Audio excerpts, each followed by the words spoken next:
Selamat pagi saudara, apa kabar Anda hari ini? Kami akan mengawali hari Anda dengan sejumlah laporan menarik dari Sumatera Selatan dan daerah lain di Sumatera bagian selatan. Selain berita utama tadi, masih ada informasi menarik lainnya yang akan kami sampaikan. Bersama saya Rizka Silviana, inilah Kompas Pagi selengkapnya di Kompas TV Independen, terpercaya.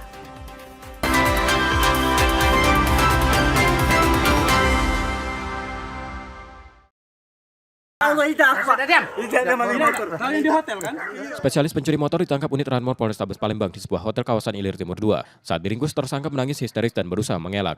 Polisi mencatat tersangka sudah 6 kali beraksi dan masuk target operasi Sikat Musi 2026. Satu tersangka lain ditangkap saat mencoba kabur lewat saluran pipa hotel. Dua tersangka MR dan AR biasanya mencuri motor di halaman rumah saat pemilik tertidur. Di sebuah penginapan, tempatnya di Jalan Veteran. Namun demikian, karena personel kami sigap, akhirnya berhasil untuk mengamankan tiga pelaku. Itu ada 9 tempat kejadian. Ya, untuk wilayahnya masih seputaran kota Palembang ya. Kemudian untuk kedua pelaku tersebut, ya salah satunya pernah ditahan ya, dan sudah polis ya, dengan penerapan. Polisi menyita 3 unit motor hasil curian. Keduanya terancam hukuman penjara hingga 7 tahun. Yudi Kiswanto, Kompas TV, Palembang, Sumatera Selatan.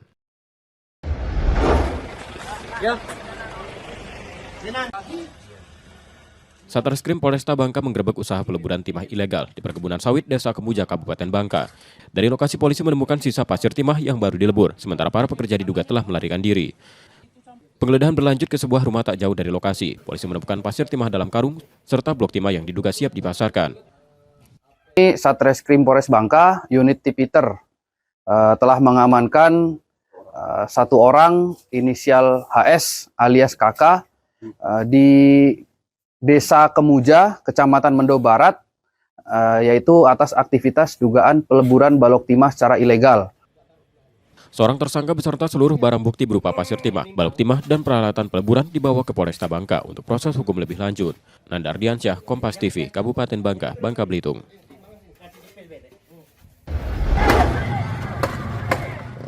Sejumlah remaja terlibat tawuran perang sarung di Jalan KZ Abdullah II dekat Pasar Minggu, Kota Bengkulu. 3 kelompok yang bertemu di lokasi terlibat saling serang hingga situasi memanas. Kericuhan berujung pada aksi pembakaran satu sepeda motor milik kelompok lawan. Setelah membakar kendaraan, pelaku melarikan diri dan membuat warga sekitar khawatir. Petugas pemadam kebakaran memadamkan api, namun motor sudah hangus. Tadi dari 3 grup, ini grup penggantungan yang kita amankan berdua orang, sisanya masih dalam pengembangan. Satu grup lagi dari KSL, kawasan Sawah Lebar, yang masih dalam pengembangan juga. Tim masih di lapangan. Yang satu lagi dari unit Rumnas Talang Kering. Polisi kemudian menangkap 3 remaja yang diduga terlibat pembakaran dan masih mendalami kasus ini. Tim Liputan, Kompas TV, Bengkulu.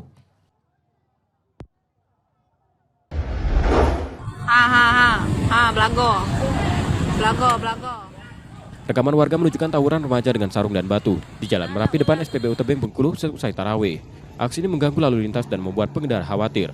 Warga sempat mengejar para pelaku hingga melarikan diri.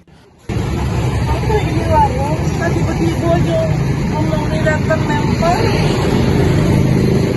Lari atau ini kan nengok lalangan lempar ke sini. Karena dari mana anak-anak tuh banyak pemotor situ. Ada sekitar 10 motor. Aduh kan. Itu dilemparnya siapa ya? Aku kurang tahu juga, anak-anak situ tidak dikenal. Bukan anak-anak sini kayaknya. Tapi yang dilempar batu-batu.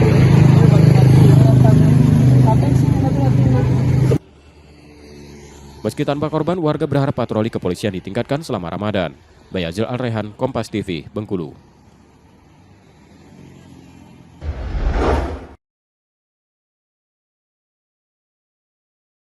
Aksi pencurian di warung Jalan Tembok Baru Jakabaring Palembang terekam CCTV 18 Februari 2026 lalu. Pelaku berpura-pura belanja lalu mengambil toples berisi uang saat pemilik lengah. Keesokan harinya ia kembali beraksi di lokasi yang sama. Berbekal rekaman CCTV, korban mengenali pelaku dan mengintai pergerakannya. Saat akan mencuri lagi pada 20 Februari sore, pelaku ditangkap korban bersama warga. Ia sempat kabur namun terjatuh setelah kakinya dihadang warga. Paling dia bareng nggak? Oh. 2 kali sudah turut. Hari ini sama kemarin lusa. Kemarin lusa berapa yang diambil? 300. 300 apa? 300.000. Yang hari ini? 600. 600. Bukan hari ini, kemarin. Oh. Gila, hari ini aku tadi pagi baru melapor kan. Kamila berdetek pas dia datang lagi kan. Tahu datang nih yang tadi Pak.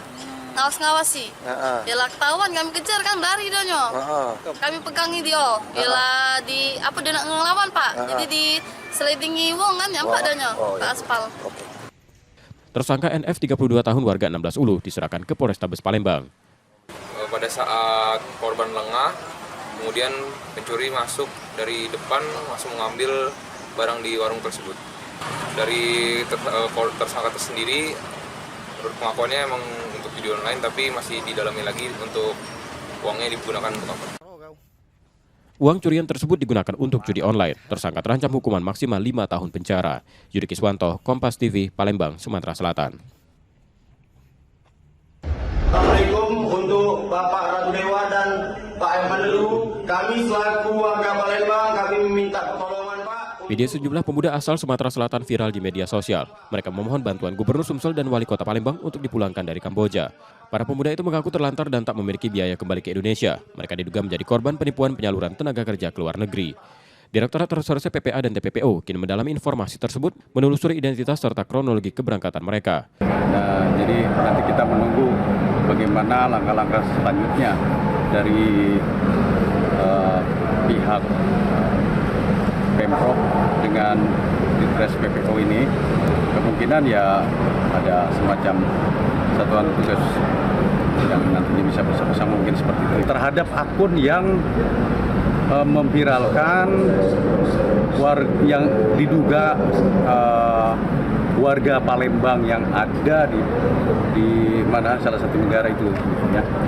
Nah, ini masih dalam penyelidikan juga seperti itu. Hingga saat ini belum ada laporan dari keluarga. Polisi mengimbau masyarakat lebih waspada terhadap tawaran kerja ke luar negeri dan memastikan legalitas penyalurannya. Rizky Oktora, Muklas Diferensial, Kompas TV, Palembang, Sumatera Selatan.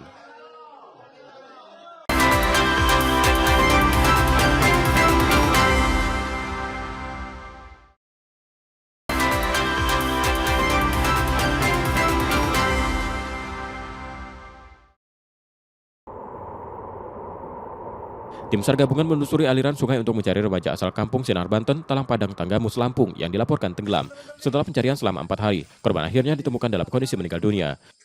Tim SAR gabungan sampai di lokasi dan kemudian melakukan evakuasi korban dan dibawa menuju ke RSUD Pringsewu untuk dilakukan identifikasi. Untuk diserahkan kepada pihak keluarga.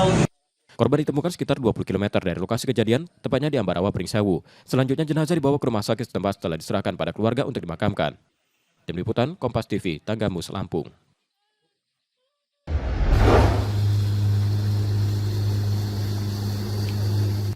Sekitar 100 peserta dari berbagai instansi mengikuti latihan SAR gabungan. Fokusnya meningkatkan kemampuan teknis dan memperkuat koordinasi operasi pencarian dan pertolongan.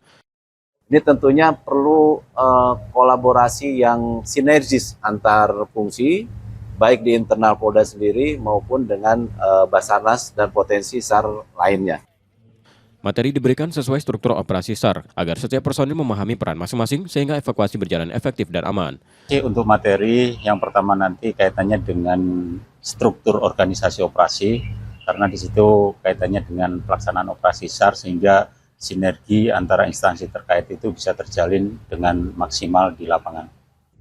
Latihan ini memperkuat kesiapsiagaan menghadapi bencana dan situasi darurat di Bangka Belitung.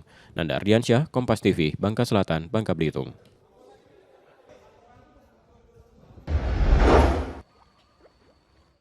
BMKG Stasiun Meteorologi Bengkulu mengimbau warga waspada angin kencang di sejumlah wilayah.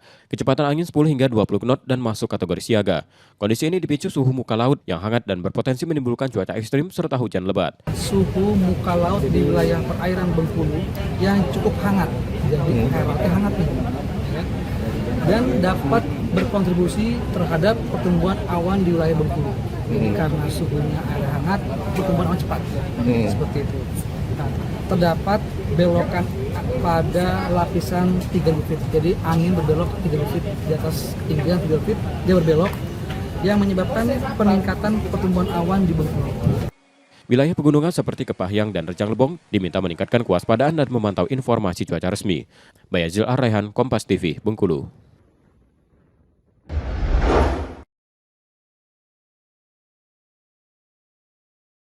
Kapolda Aceh Irjen Marzuki Ali Basyah memeriksa pembangunan 150 unit hunian tetap untuk warga terdampak banjir di Desa Simpang Kanan, Aceh Tamiang.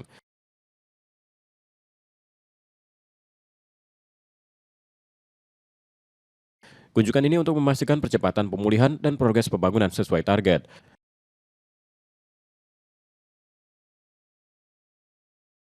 Saat ini pemerataan lahan telah mencapai 80% dan pembangunan fisik sekitar 45% di atas lahan 7,5 hektar.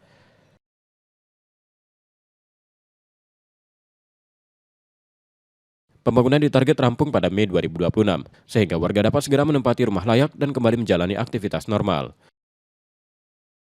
Tim Liputan, Kompas TV, Aceh Tamiang, Aceh.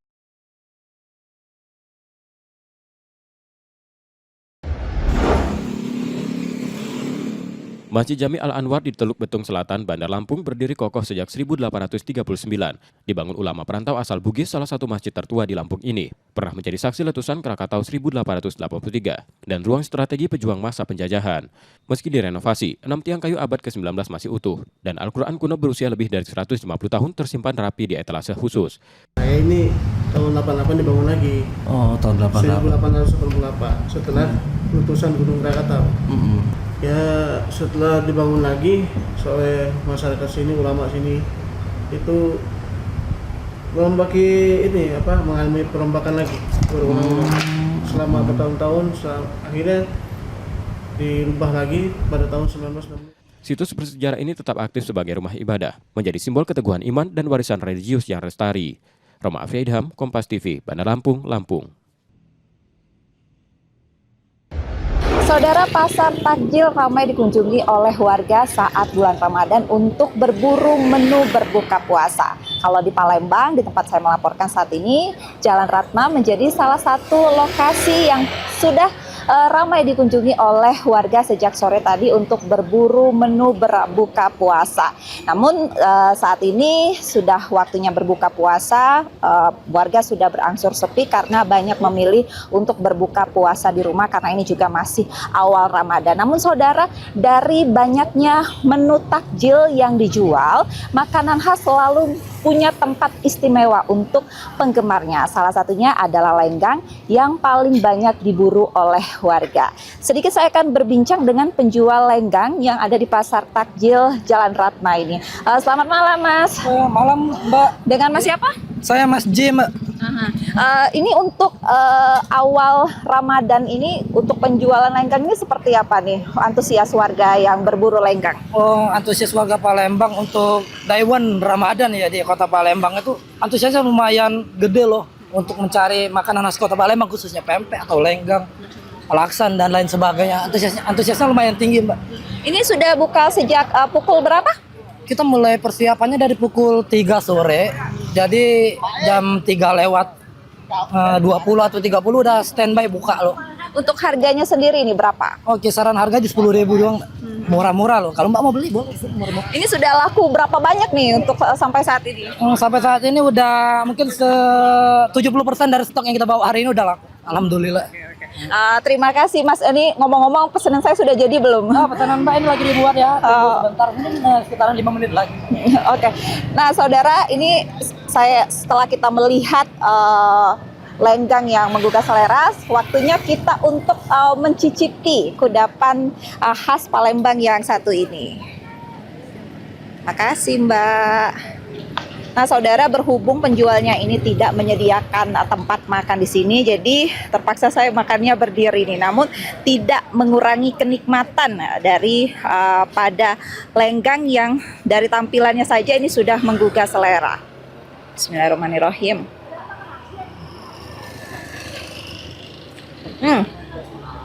Untuk membuat lenggang ini sendiri dibakar di atas bara api, menjadikan kudapan yang satu ini bercita rasa asin gurih ditambah juga dengan asam manis pedas daripada cukanya, dan menjadikan juga ini banyak diburu oleh warga sebagai menu berbuka puasa. Reski Oktora, Mukas Defensia, Kompas TV, Palembang.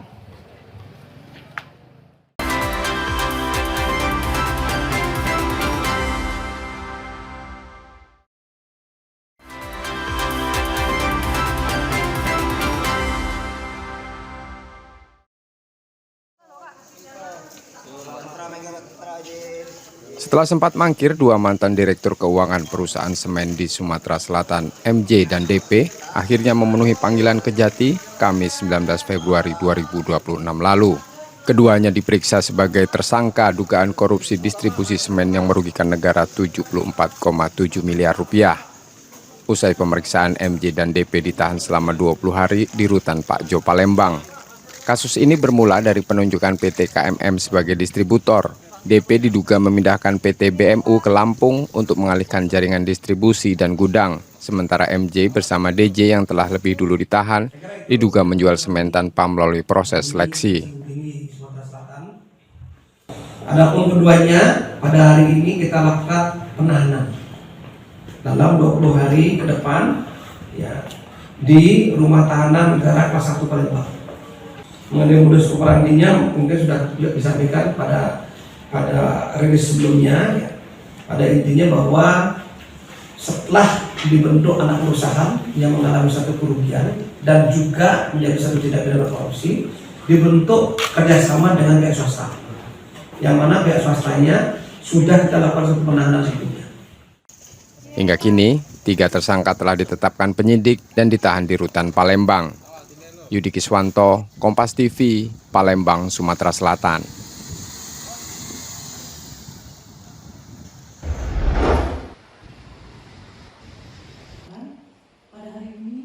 Mantan Wali Kota Palembang HJ terdakwa dugaan korupsi revitalisasi Pasar Cinde mengembalikan 750 juta rupiah ke Kejati Sumsel melalui kuasa hukumnya jelang sidang tuntutan 19 Februari 2026 lalu. Perkara tidak ada korupsi dalam pelaksanaan kegiatan bekerja kerjasama mitra bangun serah antara pemerintah Provinsi Sumatera Selatan dengan PT Magna Biatu tentang pemanfaatan barang milik daerah berupa tanah di jalan kawasan Pasar Cinde Palembang. Meski dana dikembalikan, proses hukum tetap berjalan. Kasus ini merugikan negara 137,3 miliar rupiah dan uang yang disetor dititipkan di rekening Kejari Palembang hingga putusan berkekuatan hukum tetap. Yudi Kiswanto, Kompas TV, Palembang, Sumatera Selatan.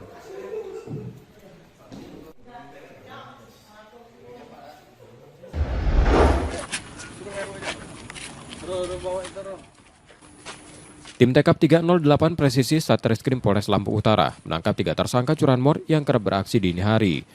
Ketiganya AE, HS, dan HK, satu diantaranya residivis. Mereka beraksi di sejumlah lokasi di Lampung Utara dan juga terlibat pencurian di Kota Bumi Utara pada hari yang sama. Penyelidikan terdapat 3 orang pelaku, itu anak muda yang kos di daerah Kota Bumi. Setelah kita melakukan pemeriksaan bahwa benar motor tersebut mereka yang mengambil. Kemudian pada tanggal 13 tersebut sekitar pukul 16 WIB kita melakukan penangkapan terhadap 3 orang pelaku tersebut. Polisi menyita 1 sepeda motor, dompet berisi uang tunai dan dokumen serta sejumlah barang dagangan. Tim Liputan Kompas TV, Lampung Utara, Lampung.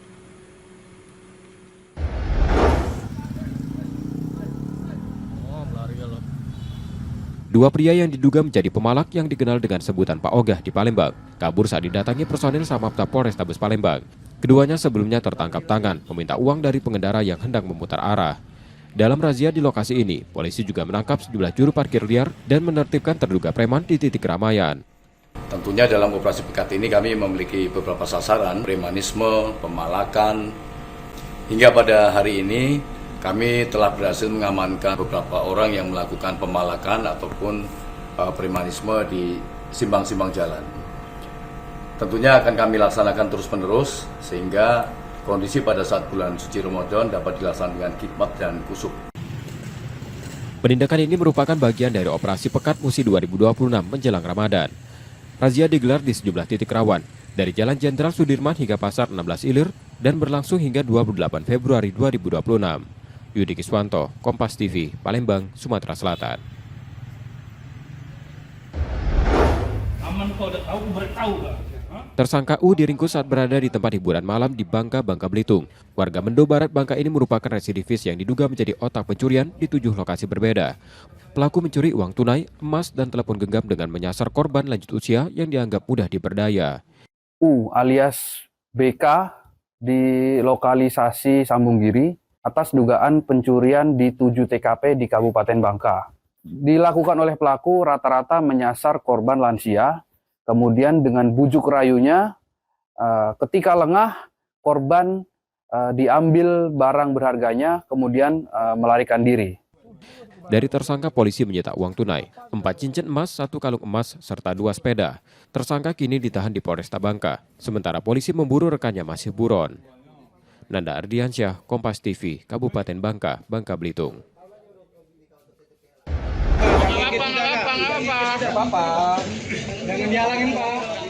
Setelah terjaring operasi tangkap tangan dan diperiksa sejak Rabu 18 Februari 2026 pagi, seorang anggota DPRD Muara Enim berinisial KT bersama anak kandungnya RA menjadi tersangka dan dibawa ke Kejati, Sumatera Selatan Rabu malam. Keduanya diduga menerima suap fee proyek pembangunan jaringan irigasi di Tanjung Agung, Muara Enim sebesar 1,6 miliar rupiah dari total nilai proyek 7 miliar rupiah. Uang tersebut disebut diberikan langsung seorang pengusaha terkait pencairan uang muka proyek. Saya 10 orang sampai saat ini. Dan kedepannya ini akan terus kita dalami. Dan saat ini baru kita dalami di pasal 12E, kemungkinan di pasal 11 dan pasal 5. Artinya pemberi pun juga berpotensi untuk menjadi tersangka dalam perkara ini. Kemudian tidak untuk kemungkinan juga kami akan melakukan serangkaian pemeriksaan untuk pasal 2 dan pasal 3. Artinya apa? Tidak hanya terfokus pada 2 orang dan pemberi juga akan terfokus kepada pemilik proyek, termasuk orang-orang di pemerintah daerah. Penyidik menduga sebagian uang suap digunakan untuk membeli mobil mewah yang kini telah disita sebagai barang bukti. Yudi Kiswanto, Kompas TV, Palembang, Sumatera Selatan.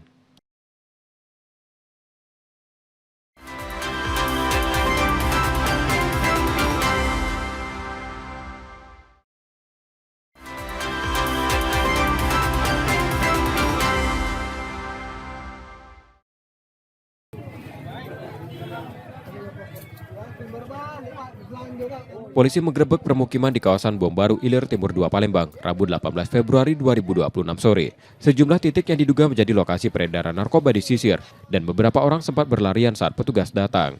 Operasi gabungan di Tres Narkoba Polda Sumsel dan Satres Narkoba Polrestabes Palembang ini menangkap 5 orang terduga pelaku. Polisi menyita paket kecil sabu, ganja, alat hisap, dan timbangan digital. Itu saat ini yang berhasil kita amankan 2 orang, yang lainnya berhasil melarikan diri. Untuk sementara akan kita kembangkan kembali, nanti kita proses kembali, ketika kita kembangkan apabila nanti dia memang jaringan dari pengedar ataupun bandar dari narkoba. Kelima terduga kini diperiksa di Polda Sumsel, sementara polisi masih mendalami jaringan dan asal narkoba tersebut. Rizky Oktora, Muklas Diferensial, Kompas TV, Palembang, Sumatera Selatan.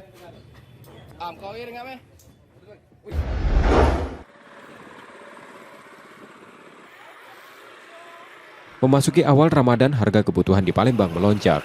Daging ayam naik dari Rp32.000 menjadi Rp40.000 per kilogram dalam sepekan terakhir. Kenaikan ini berdampak pada penjualan pedagang yang turun hingga 30%. Jika biasanya mampu menjual 100 kg per hari, kini 50 kg pun sulit habis. Tak hanya ayam, cabai merah naik menjadi Rp55.000, cabai rawit Rp80.000, dan telur Rp30.000 per kilogram. Harga ayam saat ini seperti apa, Bu? Naik, melambung. Dari harga berapa ke berapa? Dari kemarin tuh harga 32, mencapai naik 35, dari 35 ke 38, hari ini 40. 40 ya. Ini kenaikannya sudah sejak kapan? Sudah seminggu sudah yang lalu ya. Satu pekan. Dengan kenaikan harga ini untuk pembelinya sendiri gimana, Bu? Agak susah karena ekonomi kita kan sulit sekarang. Satu hari bisa berapa ngambilnya, berapa banyak? 100 kiloan lah. Itu berapa lama habisnya? Sehari. Ya kalau ini merosot hari ini. Saya itu banyak yang nggak beli dah. Biasanya kan rumah makan foto ini kan, jadi tidak bisa jualan. Pedagang berharap ada upaya menstabilkan harga agar daya beli masyarakat kembali pulih. Reski Oktora, Muklas Diferensial, Kompas TV, Palembang, Sumatera Selatan.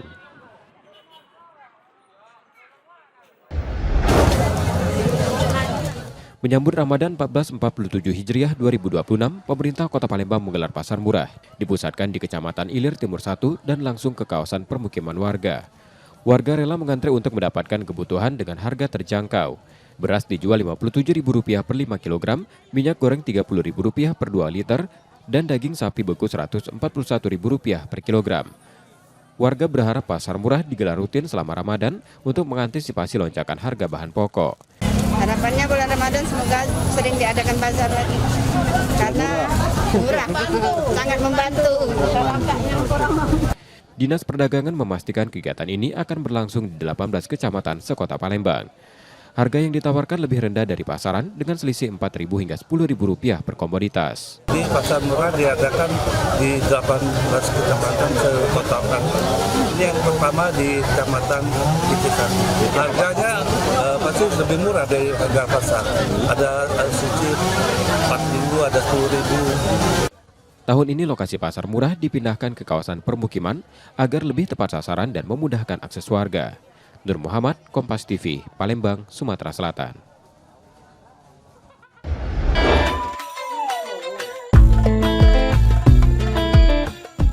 Produksi kolang-kaling di Desa Tulau Marosebo, Muaro Jambi meningkat tajam saat Ramadan. Permintaan tinggi untuk bahan baku takjil dan hidangan buka puasa membuat perajin kewalahan memenuhi pesanan.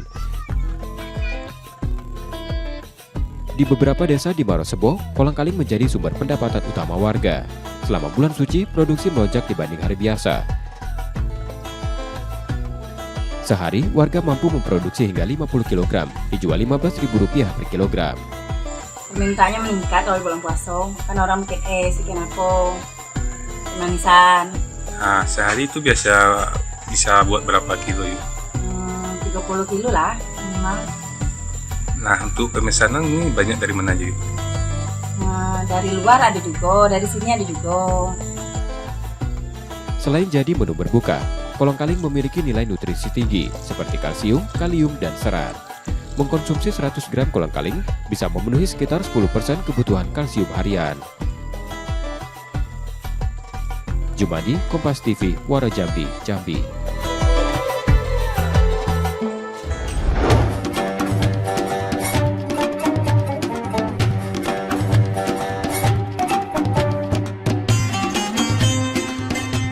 Saudara, Palembang juga memiliki cerita atau sejarah mengenai penyebaran agama Islam. Salah satunya melalui Masjid Ki Marogan yang menjadi salah satu masjid tertua yang ada di kota Palembang dan dibangun pada tahun 1871 Masehi.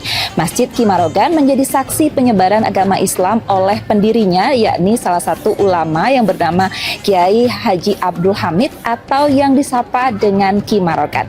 Nah, kali ini saya akan mengajak Anda untuk melihat bangunan dan arsitektur Masjid Ki Marogan yang masih terjaga sejak dahulu. Masjid Ki Marogan di Kelurahan Satu Ulu Kertapati, Palembang masih kokoh di tepian Sungai Musi sejak 1871 Masehi. Awalnya bernama Masjid Jami Kiai Abdul Hamid bin Mahmud, bangunan kemudian lebih dikenal sebagai Masjid Ki Marogan, diambil dari nama pendirinya. Masjid bersejarah ini memiliki arsitektur khas dengan material kayu unglen yang kuat dan tahan lama. Saat pertama dibangun, ukurannya 25 x 20 meter. Renovasi pada 1950 memperluas bangunan menjadi 50 x 40 meter. Kubah bulat pun diganti dengan mustaka berbentuk limas tanpa menghilangkan keaslian karakter bangunannya. Sejak awal, masjid ini tidak hanya menjadi tempat ibadah, tetapi juga pusat penyebaran Islam di Palembang. Dari sinilah Ki Marogan, seorang ulama Palembang, aktif berdakwah. Masjid ini dibangun oleh seorang ulama karismatik di Sumatera Selatan, yang nama aslinya adalah Mas Agus Haji Abdul Hamid bin Mas Agus Haji Mahmud, tapi lebih dikenal dengan sebutan Kiai Marogan atau Kiai Marogan, karena beliau mendirikan masjid ini tepat di pinggiran muara Sungai Ogan. Di arsiteknya itu arsitek Palembang lama dengan ada sedikit Cino-Cino lah dikit karena agak kemerah-merahan. Ini jadi salah satu objek wisata religi juga ya? Ya betul. Jadi ini termasuk wisata religi di Sumatera Selatan. Di sisi masjid terdapat makam Ki Marogan dan keluarganya yang kerap diziarahi. Selain sebagai tempat sholat, Masjid Ki Marogan juga menjadi destinasi wisata religi. Setiap Ramadan, suasana kian semarak dengan kegiatan zikir dan doa bersama, tadarus Al-Quran, tausiah hingga buka puasa bersama. Saudara, letaknya yang berada di tepian Sungai Musi, Masjid Ki Marogan ini menjadi salah satu objek wisata religi yang ada di Kota Palembang.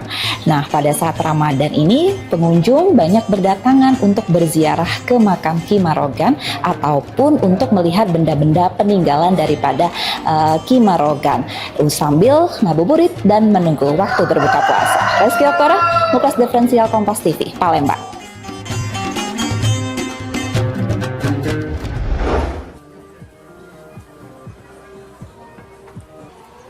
Menjelang Idul Fitri 1447 Hijriah, Bank Indonesia Perwakilan Bengkulu menyiapkan 2 triliun uang pecahan layak edar untuk kebutuhan penukaran selama Ramadan dan Lebaran. Tahun ini penukaran menggunakan mekanisme non-tunai berbasis QRIS. Masyarakat cukup memindai kode QR untuk pembayaran tanpa membawa uang tunai. Nah, jadi masyarakat tuh nanti kita perkenalkan non-tunai. Jadi kalau misalnya datang nggak usah bawa uang, cukup scan QRIS, potong dari tabungan, dapat uang pecahan kecil. Nanti beberapa inovasi kita untuk memudahkan masyarakat. Layanan tersedia di perbankan dan kas keliling di sejumlah lokasi strategis. Bayazir Al-Rehan, Kompas TV, Bengkulu. Informasi tadi saudara menjadi akhir dari Kompas pagi hari ini. Saudara, media adalah pilar yang menjaga keseimbangan informasi. Dengan menonton program berita di Kompas TV, Anda membantu memastikan media terus ada, menyajikan berita yang dapat dipercaya. Kembali kami mengingatkan bagi Anda yang ingin berbagi informasi atau kritik dan saran, dapat mengakses media sosial kami. Akhirnya saya Rizka Silviana pamit, tetaplah menyaksikan Kompas TV, independen terpercaya. Terima kasih sudah menonton, selamat beraktivitas, dan sampai jumpa.